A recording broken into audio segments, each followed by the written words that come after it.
I, 17 female, and my sister, 15 female, used to get along great when we were kids. Since I started high school, it feels like she takes all the attention. Once she started going to my high school, she got really popular. What's annoying is that she acts really stupid and people seem to eat it up. She just giggles and does little dances most of the time. I missed my senior prom because I didn't have a date, and she went with one of the other seniors and hasn't stopped talking about how much fun it was. It was recently announced that I'm the valedictorian. My dad decided to have a party to celebrate. Our mom left when we were little. Honestly, that felt really good, because even he seems to like my sister more. We're a sports family, and they're always a pair on the couch, and I'm like the third wheel trying to get their attention. He takes her to the mall to buy clothes all the time, whereas I have to take myself. I go to thrift stores because I don't like clothes made in sweatshops. She has her learner's permit, and soon will be 16 and get her driver's license. When I turned 16, my aunt gave me her 2015 Nissan Versa, which is always breaking down and smells bad because she used to smoke in it. Every time there's a car commercial, my sister, every time, sits on my dad's lap like she's a little kid and whines she wants a car for her birthday. It makes my eyes roll, but like I said, it's like I don't even exist to them sometimes. My sister's birthday is also in May, and she's having a sweet 16 party on a rented boat. Mind you, I simply had a family get-together with cake for my 16th birthday. Last week was the party at the house to celebrate my achievement. I was having a pretty good time at the start. My sister was up in her room taking forever to get ready, and when she came out, I saw she had done everything she could to outdo me. Her hair was curled, her makeup was done. She was in a really revealing outfit. Everyone was staring at her and ignoring me. It sucked, but I was just trying to focus on my core group of friends. Then, as we're all in the living room, we see through the big window a truck with a trailer pull up. The driver comes up to the door. Turns out, it's a brand new car for my sister for my dad. She's crying and jumping around and hugging and kissing my dad. Everyone goes outside to look at the car. When this happens, I went out the back door, turned off my phone, and drove my 9-year-old car all alone to the beach to be by myself. When I came back, everyone was angry and yelling. My dad said he didn't know they'd delivered the car during my party. My sister had clearly been crying and said she didn't mean to hurt my feelings, that she just wants to be a good sister and doesn't know why I'm sad all the time. I feel so alone. Am I the a-hole for leaving the party once the car came? Not the a-hole. Congratulations. You deserve every bit of happiness and success that you can achieve. Go to college, get a great job, and when daddy's spoiled little princess bleeds his bank account dry, and they have no money because your sister can't hold down a job or education, they'll come crying to you. That's when you show them you get from a relationship what you put into it. Ignore them. Shut the door in their face. Openly celebrate every achievement you make and live your best life. Not the a-hole, but if I was your dad, you would have gotten the new car for your accomplishments, and your sister would have gotten your Versa since she will just be starting to learn to drive. You did nothing wrong, and the fact you were slighted by both of them at your celebration, well, they need to recognize what they're doing to you. Meanwhile, you have to learn to start taking care of you. Apparently, she is a daddy's girl, and will always be. Figure out a way to not compete with it. It's not you, it's your father. Not the a-hole, but you need to talk to your dad. See how he responds, because that will determine how you respond. FYI, I'm pretty sure if you're getting a car delivered, you choose what time the car gets dropped off, because the company wants to make sure the car was delivered to the right people, and the keys are in the owner's hand. It's very unlikely that he didn't know the car would be dropped off then, especially not a brand new car. I smell BS, and he just favors your sister and wanted the spotlight for her.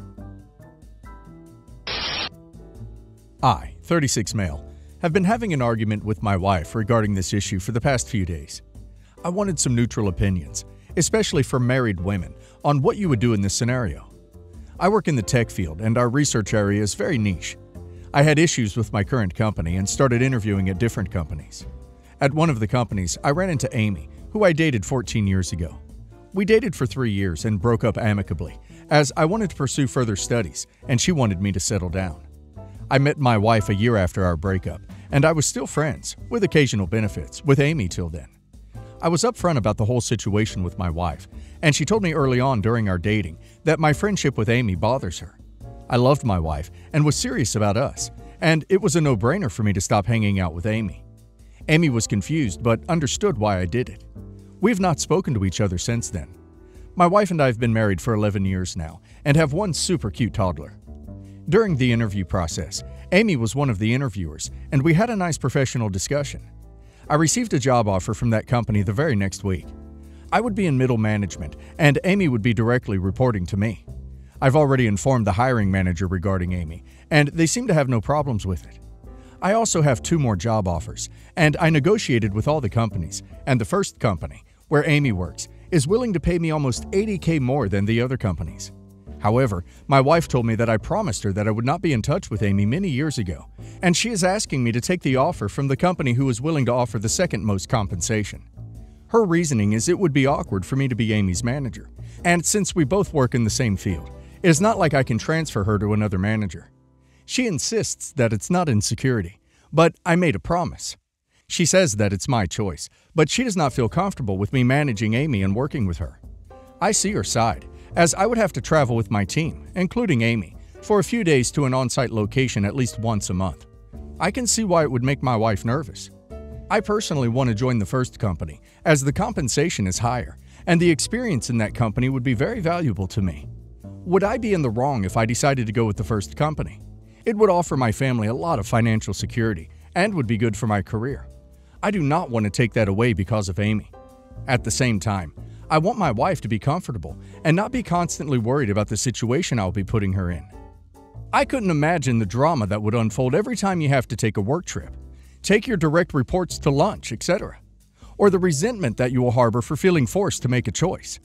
I guess what it comes down to is what has more value to you, your relationship or $80,000. Justified insecurity or not, the job will cause issues in your relationship. This is correct. It's not about right or wrong. It's about how much pain are you willing to endure for that extra $80,000. This will be viewed as you taking a job to work with your ex and have daily interactions with your ex when it's not required and you have no other options. This will come up again and again and again. So, do you want to make your wife happy, or do you want $80,000 extra money? Don't get me wrong, an extra $80,000 is a lot of extra money, but only you can decide if it's worth it to you. Don't be surprised if you take it, and it's the start of a 3-year battle that ends in divorce. Your marriage is all over except the signing now anyway. Nothing in your post talked about how you feel, nothing for Amy, or how much you love your wife and your married life, and would never hurt it. You only talk about how you made a promise early on in your relationship, because that's what your wife needed in order to stay. But now you think the promise shouldn't count because it's been 14 years. A promise given so long ago should count even more after the promisee gave up so much of their life and body to have a family with you based on the security of the promise. You want this job, and you even seem a little excited about having Amy in your life again. You will resent it forever if you have to walk away from it because of your wife's feelings. If you take it, your wife may try to stay for a while, but no one wants to be their husband's warden, and this would be the kind of constant heartbreak that most women would have to walk away from. Honestly, you already sound like you may have problems being emotionally faithful in this situation, and your wife feels it. Update. I know a lot of you pointed out why it's such a bad idea, but I wanted to be honest here. The reason why I wrote the post was to get ideas on how I can convince my wife that I should take the position. I felt that I have never given my wife a reason to not trust me, except one time, long story, and I should not be making important life decisions that benefit my family because of Amy, who I've not spoken to in 14 years. On Friday evening, we had a long discussion as my kid was at my sister-in-law's place for a playdate. As many of you guys pointed out, my wife might be insecure with me hanging out with Amy, specifically because we were friends with benefits after breakup. I asked her about it and told her to be honest, as I would never make a decision without her being 100% on board. My wife said that out of all my ex-girlfriends, she felt a bit insecure about her. The reason was because I did not get a clean breakup with her and had lingering feelings even when I met my wife. For context, when I met my wife through mutual friends, I was still friends with benefits with Amy for a few months after. However, I cleared things with Amy and broke up for good before I asked my wife on our first date. My wife had heard about how I was not able to get over Amy before that, and only agreed to date me after I told her that I decided to go no contact with Amy. I asked my wife if she feels I will be less loyal to her if I'm around Amy. My wife and kids are everything to me, and I assured her that there's no circumstance where I would even think of stepping out of line to risk that. I also assured her that I will maintain professional boundaries with each of my direct report, as I've been doing over the last many years, and Amy will be no different. However, if I miss out on the job opportunity because of Amy, I will always feel like, irrespective of what I do, My wife does not 100% trust me. My wife said that she trusts me 100% and does not want me to feel like I'm doing something wrong. She said she does not want some hypothetical scenarios to affect the important decisions I make in my career and is okay with me accepting the offer. She asked me to make sure that we set up specific rules about Amy.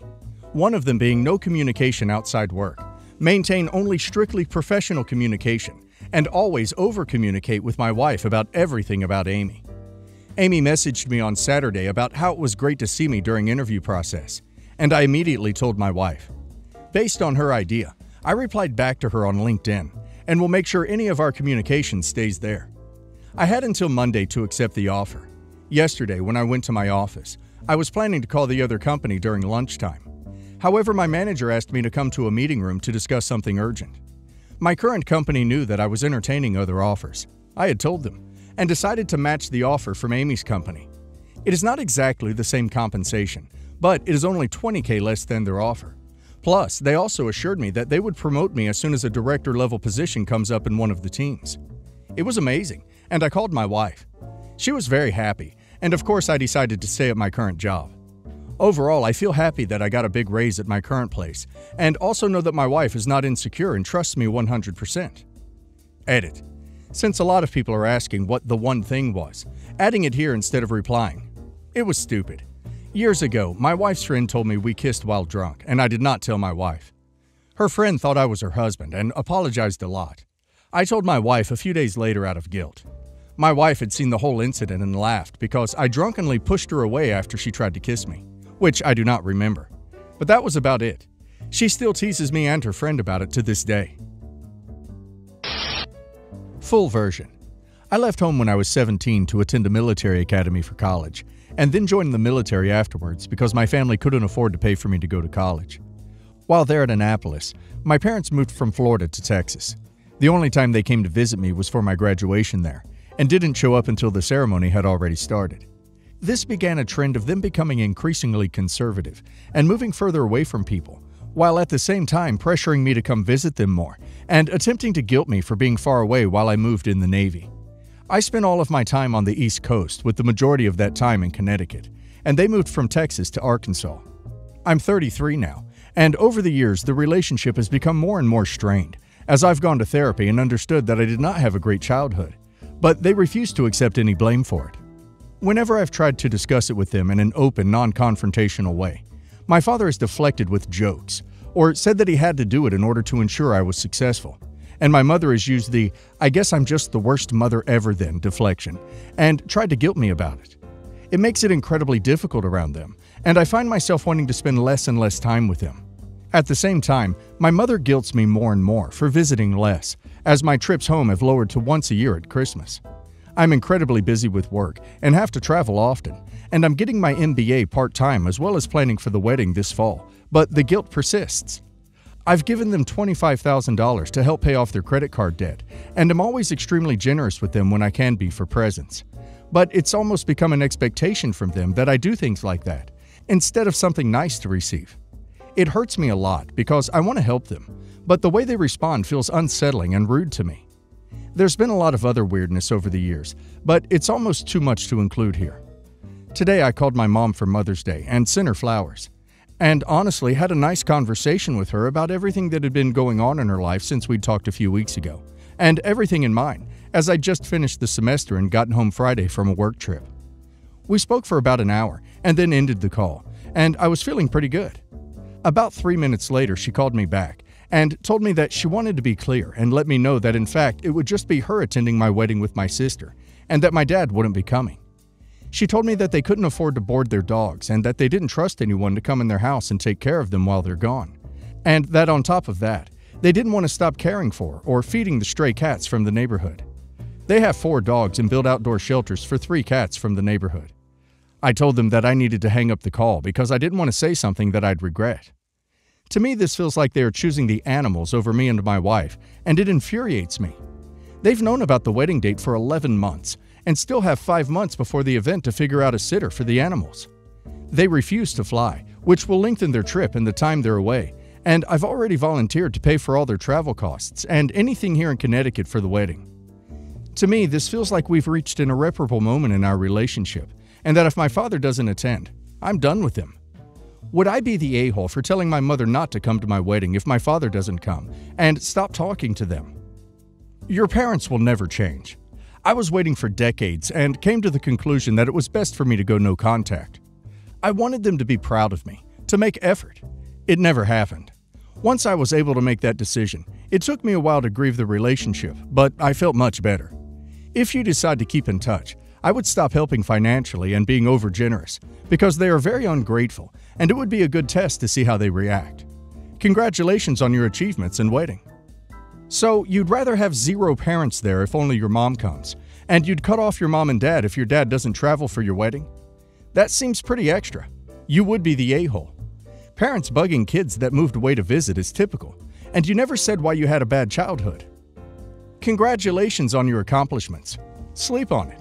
Write a list of pros and cons. At the least, pull back on money and gifts. Match their energy. Put as much effort into the relationship as they do. Build your new family life. Enjoy the new adventure. Do Christmas at your in-laws.